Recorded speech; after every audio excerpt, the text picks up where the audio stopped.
estimados alumnos, este sería el clip número 2 de la unidad de adverbios y modificadores adverbiales y proposiciones adverbiales.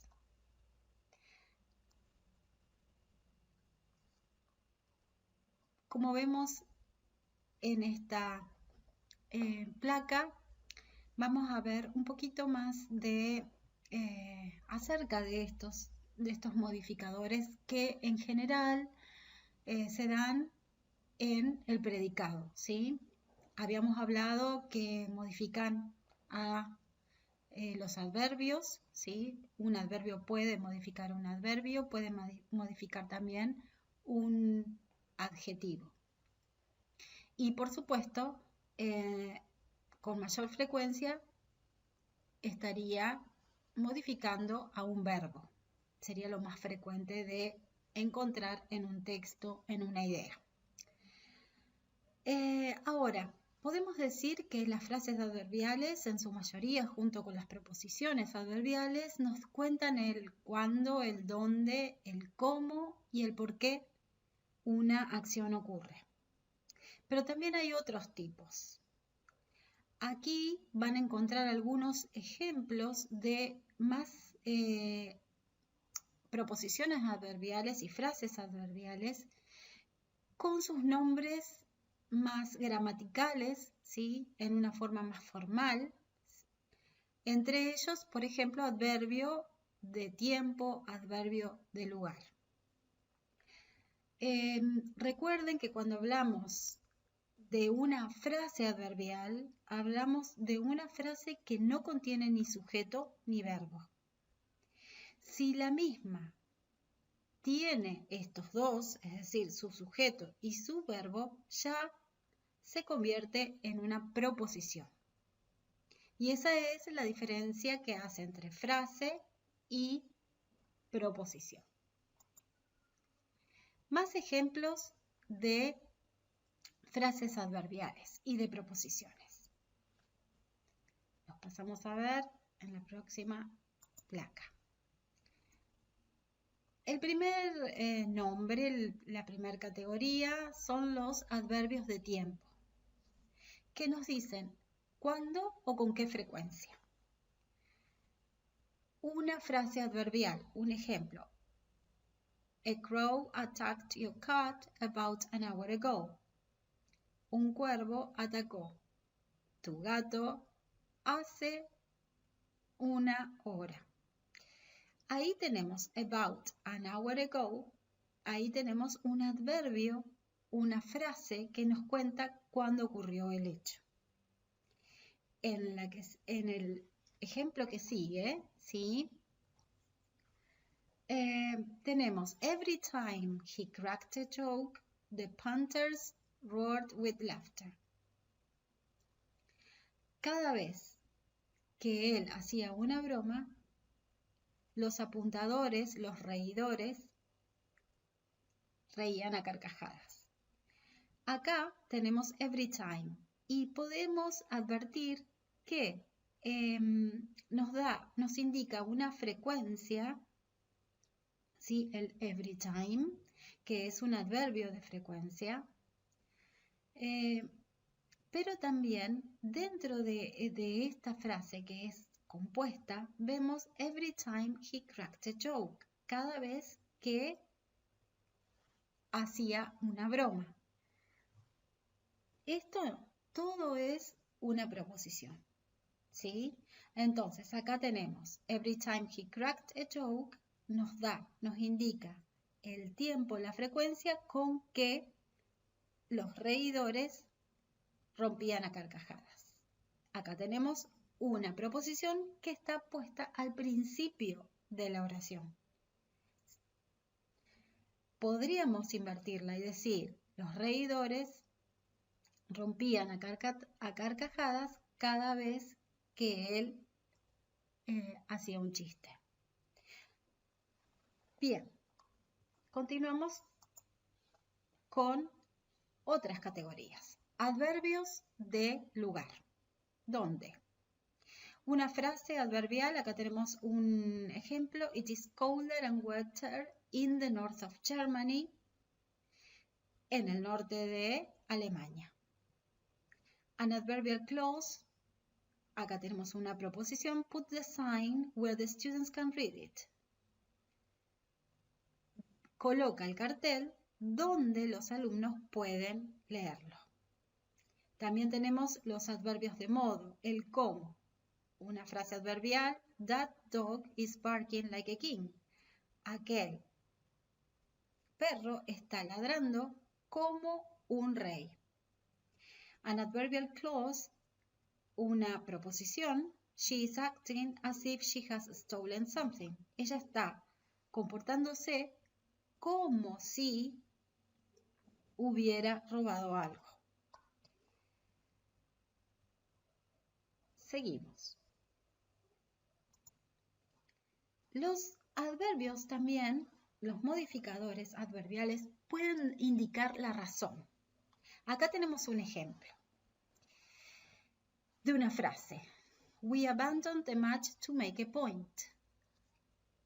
Abandonamos el juego para marcar un punto. El para marcar un punto, to make a point, es una frase que contiene un verbo, sí, pero es un verbo que no está conjugado, está en forma infinitiva. Y después tenemos la proposición, since it is your birthday, you can sit in the front. Acá lo tenemos, a esta proposición la tenemos antepuesta, ¿sí? En el orden de la oración. Lo advertimos porque vemos la coma. Y since it is your birthday, indica, como es tu cumpleaños, hoy te podés sentar adelante. También tenemos adverbios de grado. ¿Hasta qué punto? Cuando decimos hasta qué punto, con qué intensidad. Un ejemplo, you are not as clever as him. No eres tan inteligente como él. Aquí el modificador sería as clever as him. Y una proposición de este tipo, he is as modest as he is brilliant.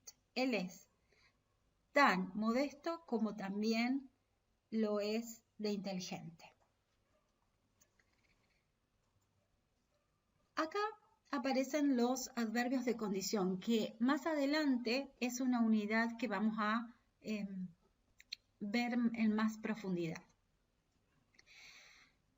La condición puede aparecer con if, con then, con unless, con provided. Son palabras que igual como conjunciones las vamos a estudiar en mayor detalle. En una frase acá podemos tener, if possible, I will show you the cellar. Si es posible, te mostraré el sótano. Y como proposición, I will come with you, provided my suit is back from the dry cleaners. Iré contigo siempre y cuando pueda tener mi traje limpio desde la tintorería, es decir, que esté entregado. Adverbs of concession.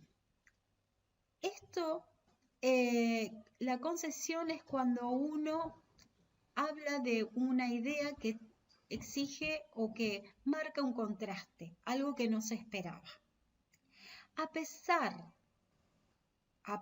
este despite, que también es sinónimo de in spite of, a pesar de ser chico, de su tan corta edad, Oliver can work out long multiplications.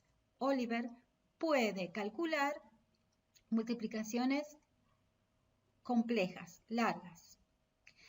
Acá aparece la palabra despite. Otra palabra que también indica concesión es even though. Aún, aunque. I will cover you up. Te voy a cubrir. Even though, aunque pueda perder mi trabajo. El formato de las frases adverbiales, es decir, ¿cómo aparecen? Bueno, generalmente las vamos a ver con una preposición. Las podemos encontrar también en frases en infinitivo, por ejemplo, to paint, que habíamos visto también en una placa anterior, el infinitivo para dar el propósito, decir la razón por la que hago algo. Y también pueden aparecer adverbios que son intensificadores, como very. Y también habíamos visto en el clip 1 el extremely, el absolutely. También aparecen otros formatos. A veces tengo, por ejemplo, cuando comparo later than expected, más tarde de lo que se esperaba. Esta es una frase que sigue siendo frase, no es proposición, porque no hay un verbo conjugado, no hay un sujeto. I paid him every week. Esto indica frecuencia.